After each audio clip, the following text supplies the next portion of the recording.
श्री कृष्ण कहते हैं, जो होता है अच्छे के लिए होता है। कभी कभी विपरीत परिस्थितियां हमारी वर्तमान स्थिति को अच्छा करने के लिए आती हैं। मन चंचल होता है, ये इधर उधर भागता है और किसी भी कार्य की एकाग्रता का दुश्मन है। लेकिन यदि यह व्यक्ति के बस में हो जाए तो इससे अच्छा कोई मित्र नहीं। इसीलिए मन को एकाग्र करना जरूरी है, और मन को एकाग्र करने के लिए बस थोड़े से प्रयास और अभ्यास की जरूरत होती है। भगवान कहते हैं, मेरे लिए ना कोई घृणित है, ना कोई मित्र, ना ही कोई प्रिय है, ना कोई निर्धन है, ना ही कोई धनी है। बस जो भक्तिभाव के साथ मुझे याद करते हैं, मैं उनका हूं और वो मेरे। श्री कृष्ण कहते हैं, वो किसी के भाग्य के निर्माता नहीं है। व्यक्ति खुद ही अपना भाग्य लिखता है। आप जैसा बीज बोएंगे, आप वैसा ही फसल काटेंगे। आप जैसा कर्म करेंगे, आपको वैसे ही परिणाम मिलेंगे। यदि विद्यार्थी मन लगाकर पढ़ाई करेंगे तो परीक्षा में सफल होंगे। इसीलिए हर व्यक्ति का भाग्य भी तभी बदलेगा जब वो अपना कर्म करेगा। धर्म और संदेह से परे जब भगवान आपसे प्यार करते हैं तो आप हर चीज से प्यार करते हैं। श्री कृष्ण कहते हैं, कभी खेत में किसी किसान को खेती करते देखा है? वो उसे सिंचता है। उसे जो होता है, पशु पक्षियों से खेत की फसल की रक्षा करते हैं। परंतु एक बात का वो सबसे विशेष ध्यान रखता है कि कहीं खेत में खरपतवार ना उग जाए, क्योंकि एक खरपतवार खेत की सारी फसल को नष्ट कर सकती है। ठीक उसी प्रकार यदि वंश की कोई संतान खोटी निकल जाती है तो वो समूचे वंश का सर्वनाश कर देती है। इसीलिए संतान के लालन पालन में विशेष ध्यान देना आवश्यक होता है, क्योंकि संतान वो फसल होती है जो वंश के आने वाले समय को महान बना सकती है या फिर वंश का पतन कर सकती है। श्री कृष्ण कहते हैं, व्यक्ति को सदैव बुराई से बचकर रहना चाहिए। अगर कोई बुरा कर्म करता है तो वो कर्म आपको अपने जीवन में ही भोगना पड़ता है। जिस प्रकार बछड़ा झुंड में भी अपनी मां को ढूंढ लेता है, वैसे ही कर्म का फल आपको हजारों की भीड़ में भी ढूंढ लेगा।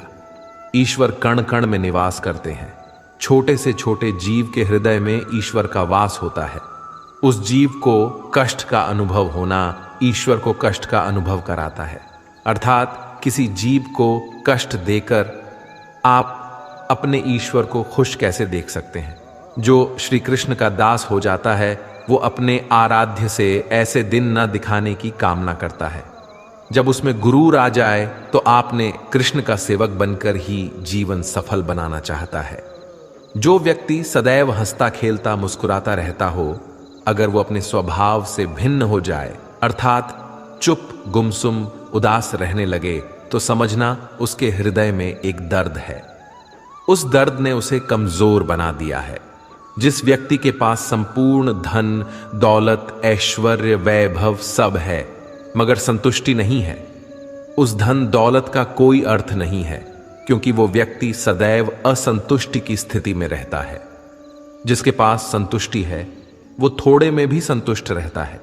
जब आप कोई बुरा कार्य करते हो, ये अच्छा कार्य करते हो, आपको लगता है कोई देख नहीं रहा है, लेकिन आप ये क्यों भूल जाते हैं, आप जो भी कुछ कर रहे हैं भगवान की दृष्टि सदैव आप पर बनी हुई है। इसीलिए आप ये ना समझे कि आप अकेले हैं। भगवान सदैव आपके साथ होते हैं। कहते हैं, मन के हारे हार है और मन की जीते जीत।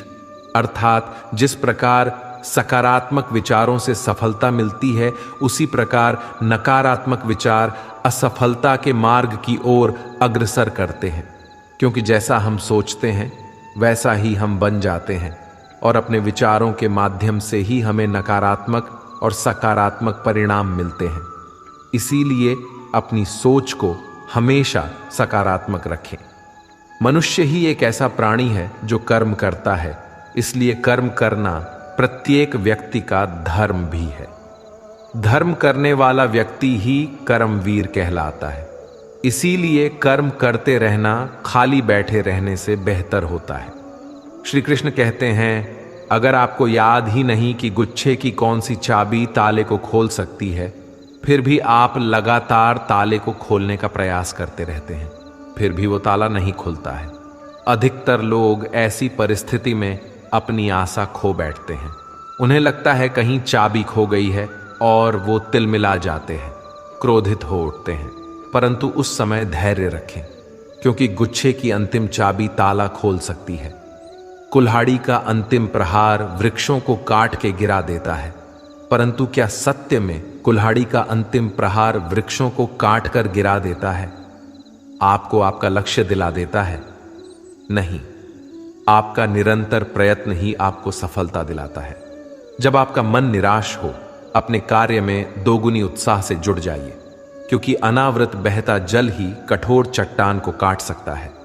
सफलता का मूल है परिश्रम, प्रयास और आशा।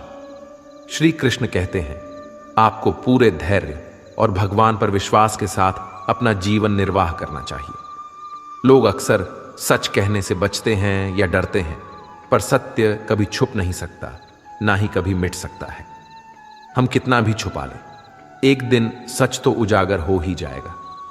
इसलिए जो बात सच पर आधारित हो, उसे कहने या मानने से कभी नहीं डरना चाहिए।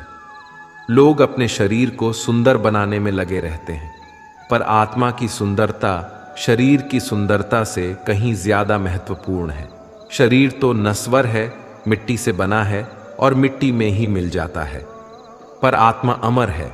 इसलिए आत्मा की सुंदरता पर ध्यान दो। आत्मा की सुंदरता स्वयं को भगवान में लीन करने में मिलती है। जो अज्ञानी व्यक्ति होता है, वो ये गलत फहमी पाल लेता है कि मैं करता हूं, सभी कार्य मेरे द्वारा किए जा रहे हैं। ऐसे में उसमें अहंकार घर कर लेता है। परंतु इस सृष्टि में जो भी हो रहा है, सब कुछ भगवान के इच्छा से हो रहा है। अज्ञानता के कारण व्यक्ति में जब अहंकार जन्म लेता है, तो उसका पतन होना निश्चित है। श्री कृष्ण कहते हैं, मनुष्य का जीवन ऋतुओं के समान होता है। आज ग्रीष्म तो कल वर्षा, परसों शीत। तनिक संकट आया तो हम संयम खो बैठते हैं, तो तनिक ऋतु बदले तो हम अधीर हो जाते हैं।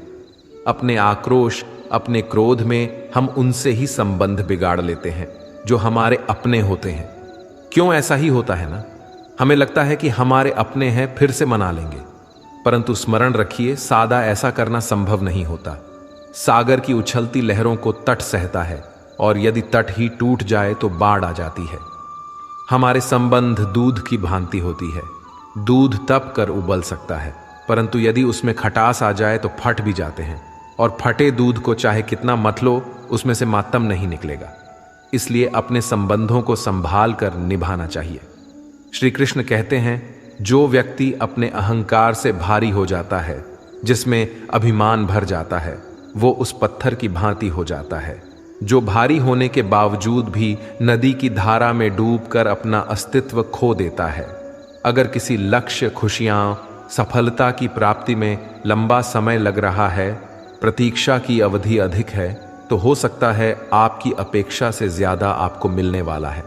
अपने कर्म पर अडिग रहिए और विश्वास रखिए उस स्वर पर जो आपके कर्म की परीक्षा ले रहा है। जो लोग जीवन को भूत और अतीत के भरोसे छोड़ देते हैं, उन्हें श्री कृष्ण सावधान करते हैं। जीवन का अर्थ ना भूत है ना भविष्य, जीवन केवल और केवल वर्तमान है। इसीलिए वर्तमान में अपने जीवन का आनंद उठाइए।